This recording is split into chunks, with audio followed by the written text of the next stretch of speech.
ഓ എൻ്റെ പൊന്നേ, ഒരു മത്തങ്ങ കൊണ്ടുവന്ന് വെച്ചിട്ട് കുറച്ച് ദിവസമായിട്ടാ. അത് വെച്ച് കൊടുക്കാനായിട്ട് ഇവിടെ സ്വൈര്യമില്ല. ഇവിടെ ഏട്ടന് മത്തനും പയറും ഭയങ്കര ഇഷ്ടമാണ്. അതുകൊണ്ട് ഞാൻ മത്തങ്ങ സഞ്ജു എന്നാണ് വിളിക്കുന്നത്. കാര്യം മത്തനും ഒരു ലേശം പയറും ഇട്ട് എന്ത് കറി ഇട്ടാലും അയാൾക്ക് ഭയങ്കര കാര്യമാണ്. അപ്പോൾ ഞാൻ തലേദിവസം പയർ വെള്ളത്തിലിട്ട് വെച്ചിരുന്നു. അതും കൂടെ കണ്ടപ്പോൾ പിന്നെ അങ്ങേർക്ക് എവിടേക്കോ കുത്തൽ തുടങ്ങിയിട്ടുണ്ട്. അപ്പോൾ ഞാൻ പറഞ്ഞു എന്നാൽ നാളെ ഉണ്ടാക്കുന്നതാണ്. രാത്രിക്ക് രാത്രി തന്നെ ഉണ്ടാക്കണം. അപ്പോൾ ഞാൻ അതിൻ്റെ ഇടയിൽ 2 ബെഡ്ഷീറ്റ് വന്നിട്ടുണ്ടായിരുന്നു. അപ്പോൾ അതിൻ്റെ ഡീറ്റെയിൽസ് ഒക്കെ നോക്കിയിട്ട് നല്ല ബെഡ്ഷീറ്റാണ്, പേപ്പർ കോട്ടൺ ആണ്, കുഴപ്പമില്ല. പക്ഷെ ഒന്ന് തൊട്ടാൽ ഒന്ന് പിന്നോ എന്നുള്ളൊരു പേടിയുണ്ട് കേട്ടോ. പയർ ഞാൻ വേഗം അടുപ്പത്ത് വെച്ചിട്ടോ. എന്നിട്ട് അതിൻ്റെ ഇടയിലാണ് ഇതൊക്കെ നോക്കാൻ പോയത്. അടുപ്പത്ത് വെച്ചങ്ങാണ്ട് പിന്നെ മത്തനൊക്കെ അരിയാൻ നിന്നു. മത്തനൊക്കെ നല്ല ഞാൻ ചെറുതായിട്ട് സ്ലൈസ് ചെയ്തിട്ടാണ് അരിയണത്. കാര്യം അത് വല്ലാതെ ഉടയും വേണ്ട, ഒന്ന് ഉടയും വേണം. ആ ഒരു ഇതിൽ ചിലർ പറയും നല്ല കട്ടിയിലരി. എനിക്ക് വല്ലാതെ കട്ടിയിലരിയൊന്നും ഇഷ്ടമല്ല കേട്ടോ. പിന്നെ അതിലേക്ക് ഉണക്കമീൻ വേണം. അപ്പോൾ അതൊക്കെയാണ് ഇവിടുത്തെ കോമ്പിനേഷൻ. മത്തനും പയറും ഉണക്കൽ, ഇതൊക്കെ ഒരു പപ്പടം, ഇതൊക്കെയാണ് ഇവിടുത്തെ കോമ്പിനേഷൻ. അപ്പോൾ ഞാൻ എന്ത് ചെയ്തു, ഞങ്ങളുടെ നാട്ടിലൊക്കെ സ്രാവൊക്കെ വാങ്ങണം ഒരുപാട് കിട്ടും കേട്ടോ.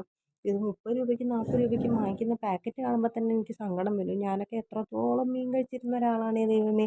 ഉണക്കമീൻ പോലും ഒരു വായ ചോറിന് ഒരു വലിയൊരു കഷ്ണം മീൻ, അതായിരുന്നു എൻ്റെ കണക്ക്. ഇവിടെ വന്നതിന് ശേഷം ഒക്കെ കുറഞ്ഞു കേട്ടോ.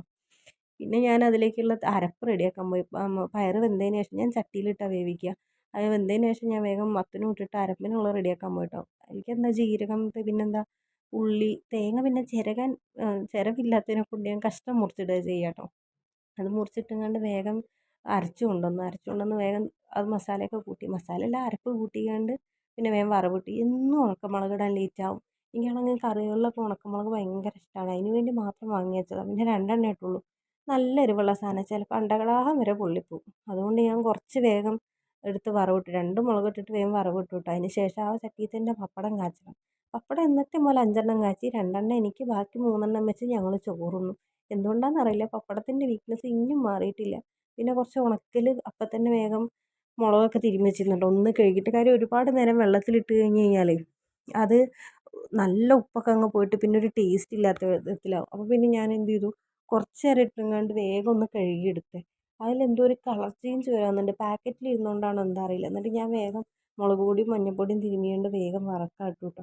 പിന്നെ ഇന്ന് മുട്ട അരിക്കുന്ന കണ്ടുകൊണ്ട് പൊടി 2 ദിവസമായി മുട്ടയ്ക്ക് ചോദിക്കുന്നത്. അപ്പോൾ പിന്നെ ഞാൻ മുട്ടയും പൊരിച്ചു കൊടുത്തു കേട്ടോ. മീനും മുട്ടയൊക്കെ അവന് ഭയങ്കര ഇഷ്ടമാണ്. അപ്പോൾ പിന്നെ പപ്പടമൊക്കെ ഞാൻ പിന്നെ എല്ലാവർക്കും ഒന്ന്, അവർക്ക് ബാക്കി ഒന്നൊന്ന് പീസ് എടുത്തു. മീനും മുട്ടയൊക്കെ ഇട്ട് ഞാനും ചോറുണ്ട് കേട്ടോ.